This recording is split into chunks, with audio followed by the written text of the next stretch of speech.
those trees and stuff were completely flooded, and that's about 7 foot to 10 foot of nothing but silt and sand. So that whole thing was completely flooded.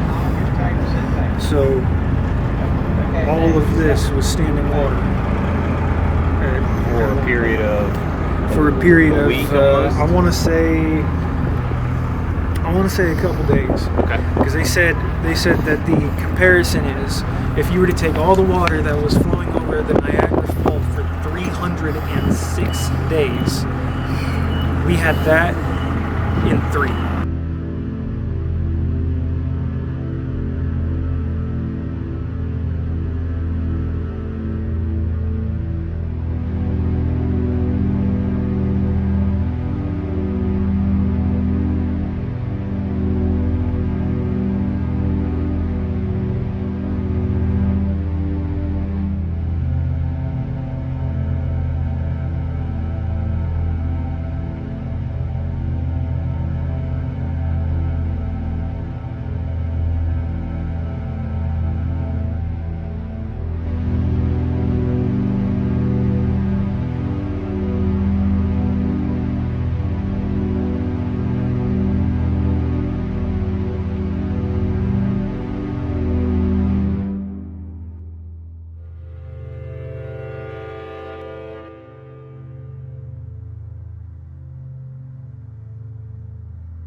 Hey Tiff, you want to get your stuff? Yeah. Are you up here? I think.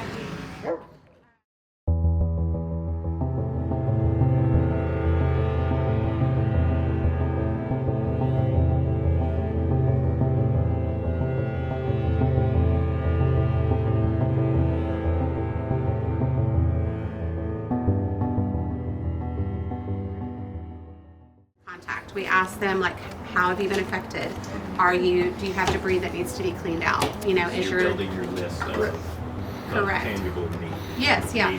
Do you only need supplies today? Are you shopping for just yourself or other people?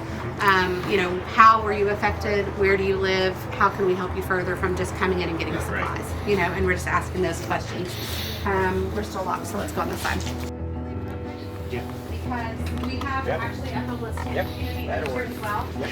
And one of my things was, I wanted to make sure that not just the people that were affected by the flood, but like also one of my things that was on my heart when we first started this was that because we do live in such a fragile community anyway, that the people that were underprivileged would still come and get help.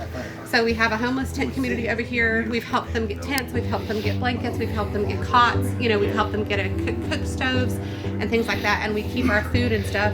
For the most part, we keep bins of food and water and stuff out here so that if somebody does need something in the middle of the night, they can still come and get it, and they're still being provided for. We just gave away like 20 car seats out to the community that needed them.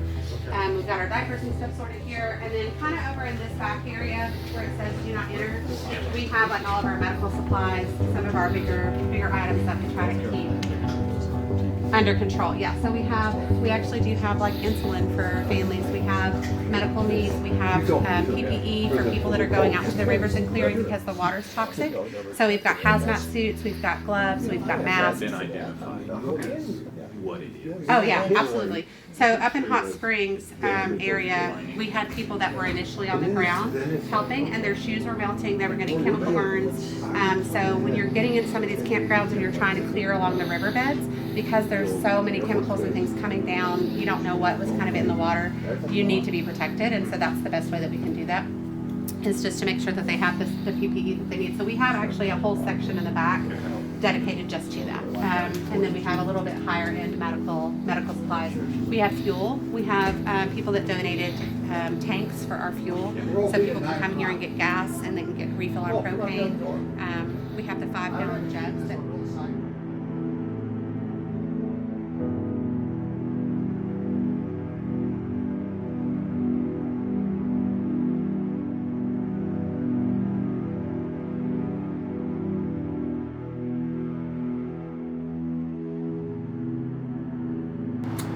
We have 62 families right now that need housing that we know of today.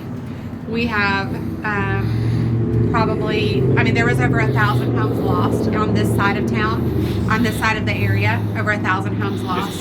Just, yeah. Let alone So, all the other places. yes. So you think about like our little East Tennessee area, you've got over 1,000 homes displaced.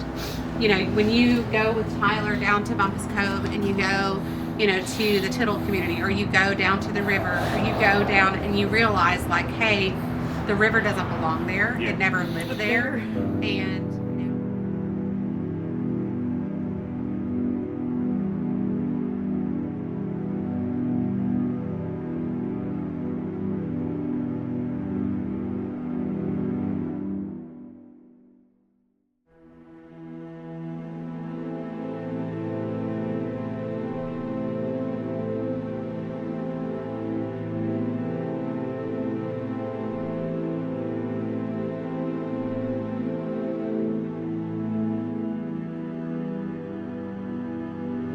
houses on one side of that road that they built to basically a service road to be able to get just for people that live there to get in and out.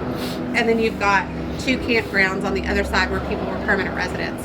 And so there's still housing in place. They're basically camping in place there.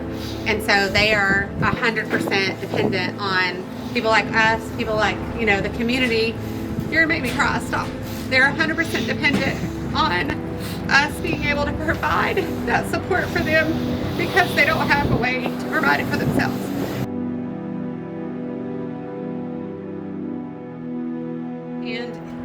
And you don't have people that say, okay, we're going to adopt you, we're going to make you whole, you know, or you don't have, if you don't have people that lock arms with someone like us, like Appalachian United, to say like, hey, you're doing the work on the ground, we can't be there to do it, but we're going to support you and finance what you need, and to trust us to be able to make that happen. Yeah. You know, we were the first ones down there, our friends were down there on the ground, the very first ones, clearing a road just so they could get in and out.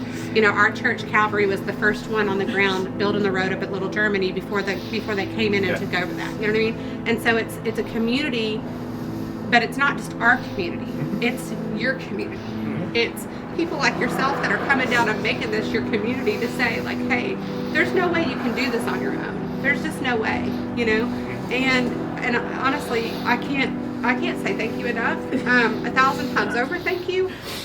And also, please keep coming, you know, and also help us with our next phase.